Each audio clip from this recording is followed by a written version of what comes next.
Ladies and Germans, how you all doing? This is Conalberg. Low, low, low. And folks, today we're on Split East to see another match between two folks. Who do we have, sir? Left hand side in the blue, we have Soap playing 122nd in also his user title with Maverick Income. Right hand side in red, we have AS playing a 7th Mechanized Corps with a Maverick Income too. And we're seeing some Fokker Roars, well, fuck about early on. Yeah, exactly. And there's also a PE3 to the northern side. I'm actually surprised that BF-109 is not being tasked to go after him, but, 13 mil's not going to kill a whole lot. He actually might even go down by it himself. The Focke-Wulf, can we drop his bombs still? Nope, still has his bombs. Oh, he forced his infantry to unload early, I think, just from the threat of being bombed, so got some sort of advantage out of that at least. Exactly. I was thinking that's kind of justifiable. It kind of makes sense. I think I'd be pretty panicked about that myself. Early SU-43 rush over here into the central position, trying to establish those good fields of fire. Unfortunately, there still are double snipers here, which, while they're not going to kill a ton of stuff, there are things like that windmill that's going to have sort of a quixotic approach to the rifle fire being used against them.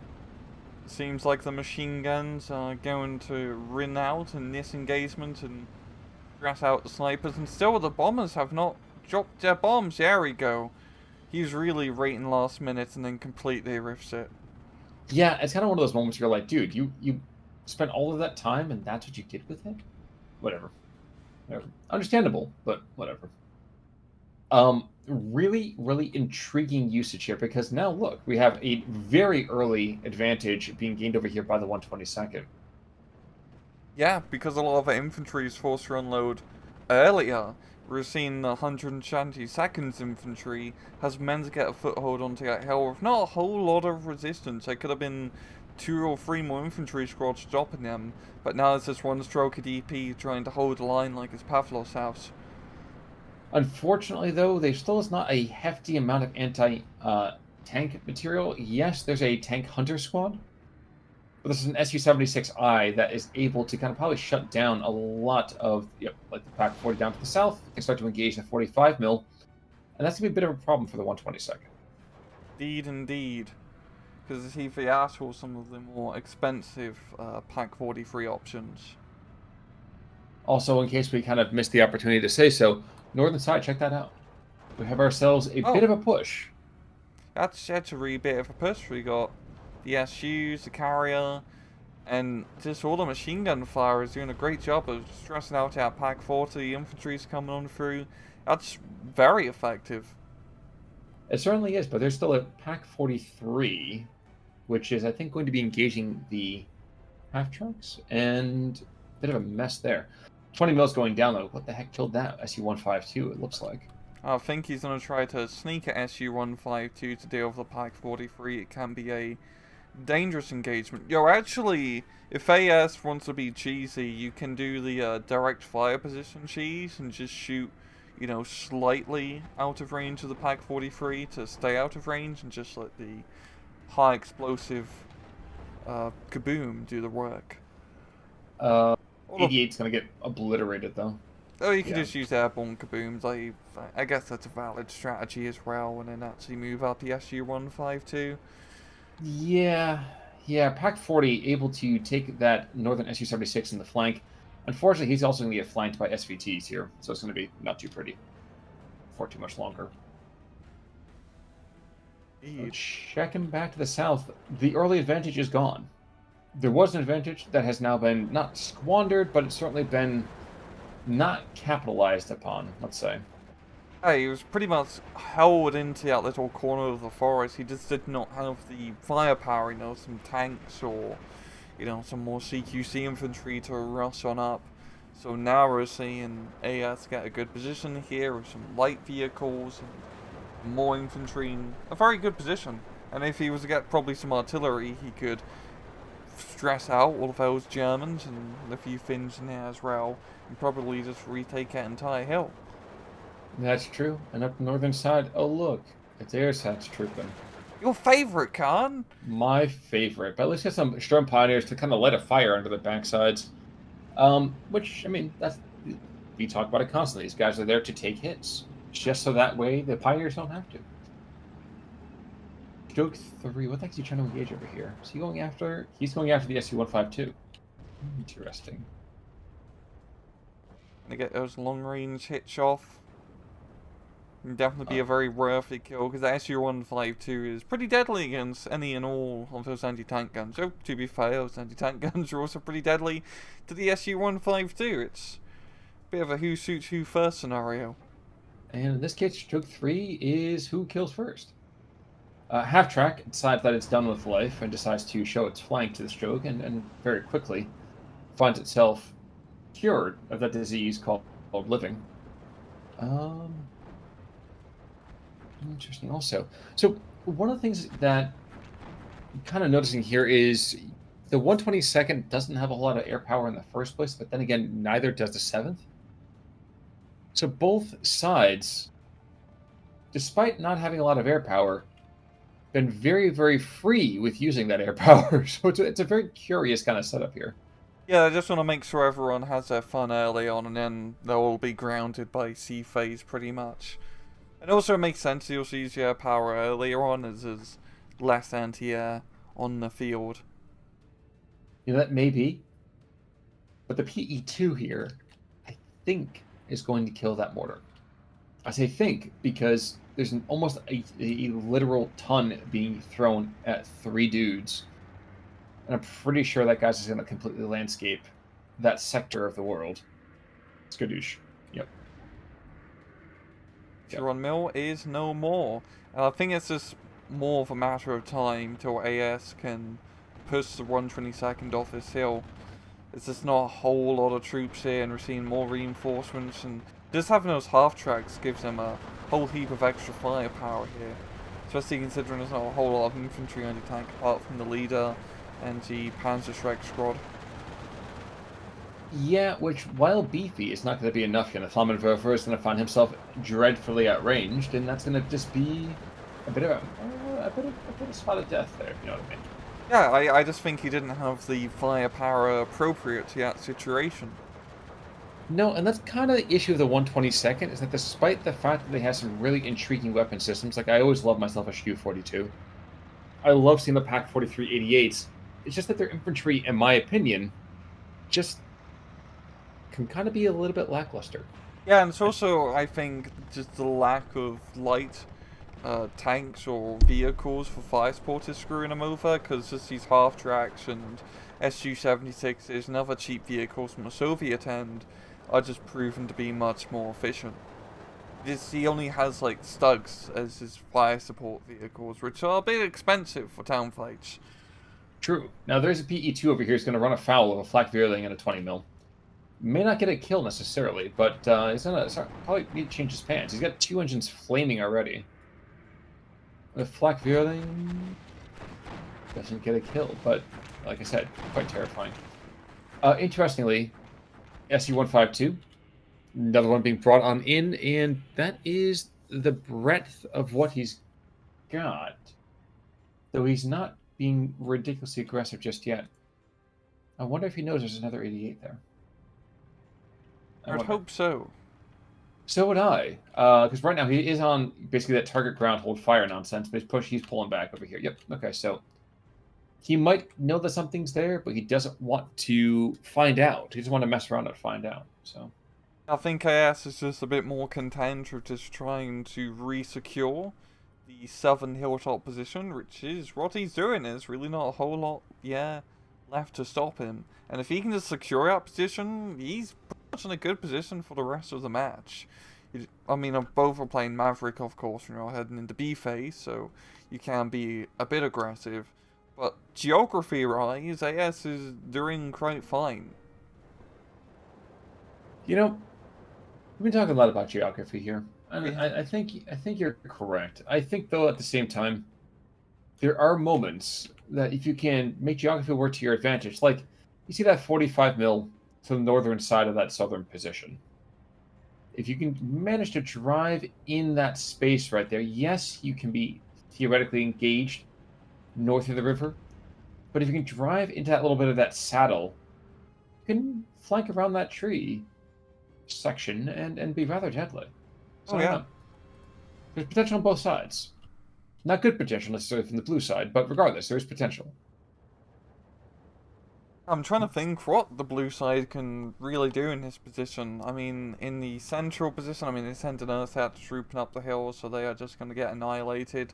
I think probably just trying to play more heavy up north is his best bet, as you can use the quality of the Stugs to beat out the quantity of the SUs and the T-34s, and also using the Pak-88s for long-range deadly advantage. Yes, indeed. Another SU-85 to the northern side. Yeah, the SU-152 definitely knows that there's an 88 there. He keeps in that whole little attack ground nonsense because that Pack 43 should be able to see.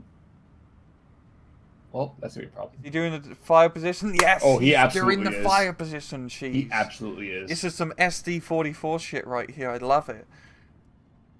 I imagine you would probably feel differently if you're on the receiving end of it, for sure. It's not. I will admit, it's not very effective, but I just love seeing that. At a micro.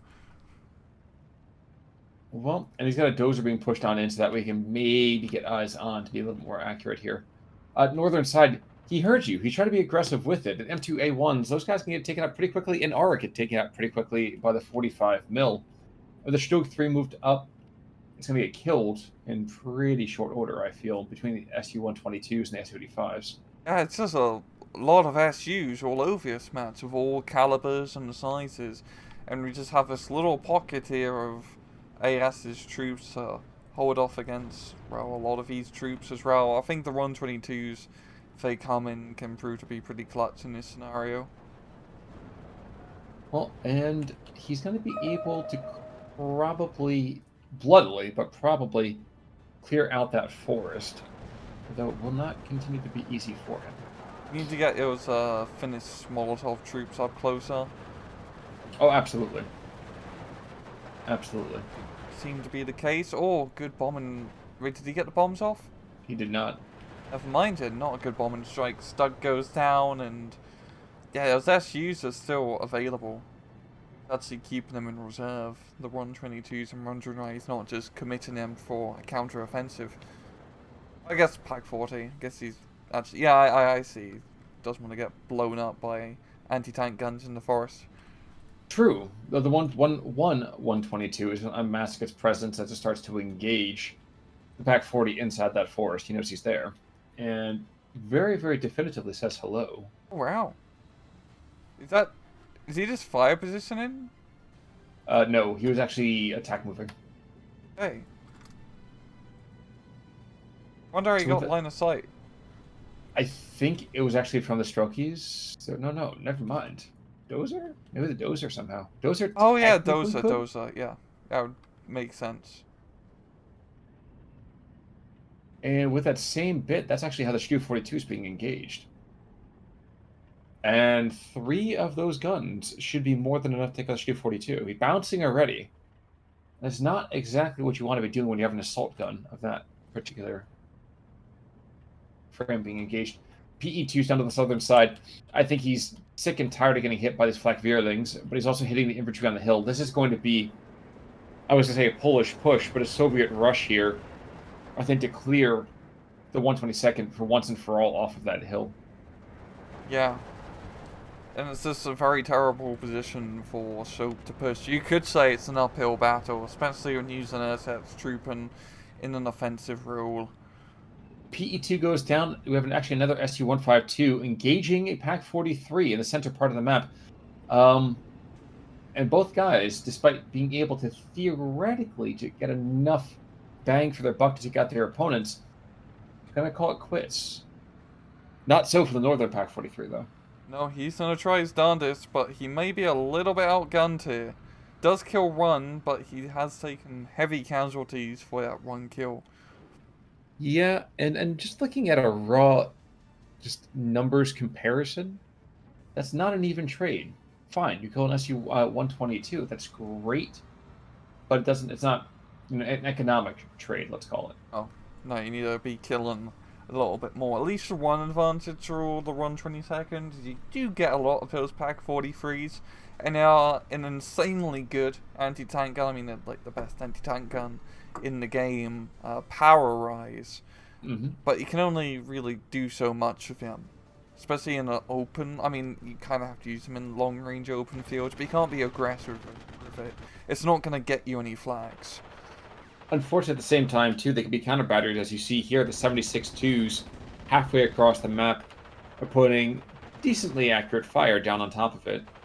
Couple that with the SG-43s, which I think are engaging both the anti-tank gun as well as those snipers. Doing an artist, and we're seeing a heavy investment down south here from Soap. He is going the distance. Bunch of Sturm Grenadiers, Reverse Hatch Trooping, and a Stug 3. And 150 mil of his own, probably for counter battery work.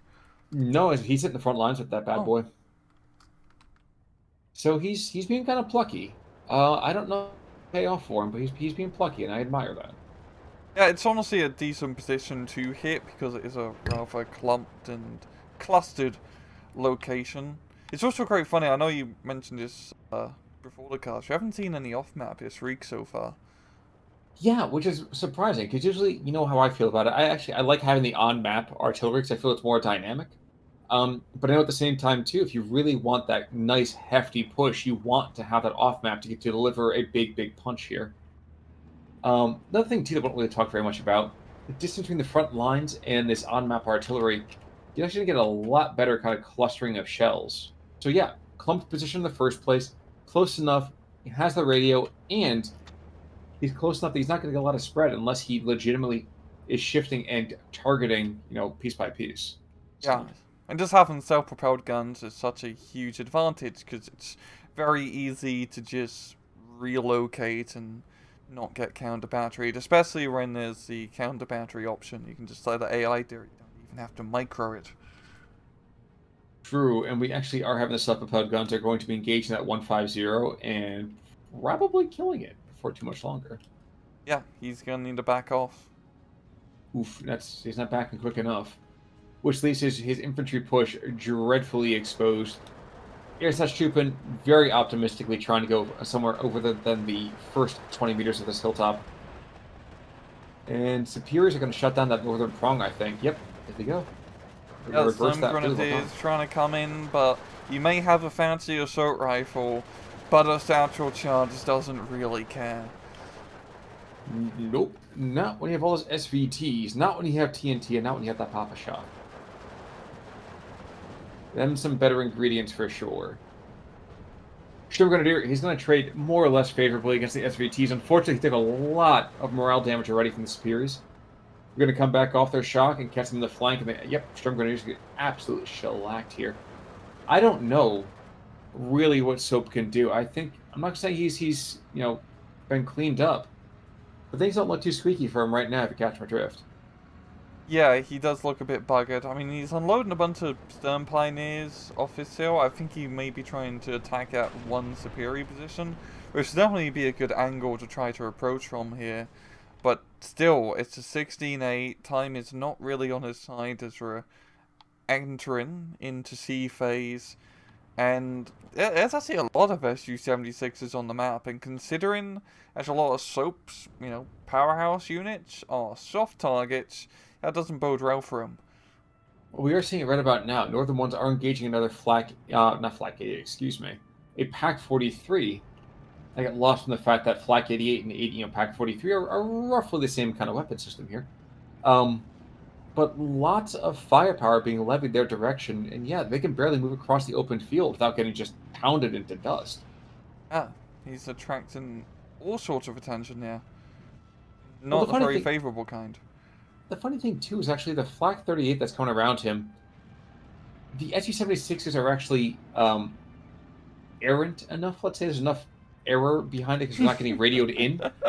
So they're actually hitting targets that they're not supposed to be hitting, and that just increases its devastation. I mean, this right here is more or less on-map, off-map artillery. Just the spread of this. That's just a lot of bloody kabooms. We're seeing a Ersatz troop and push up north, and that's going to go as well as you expect.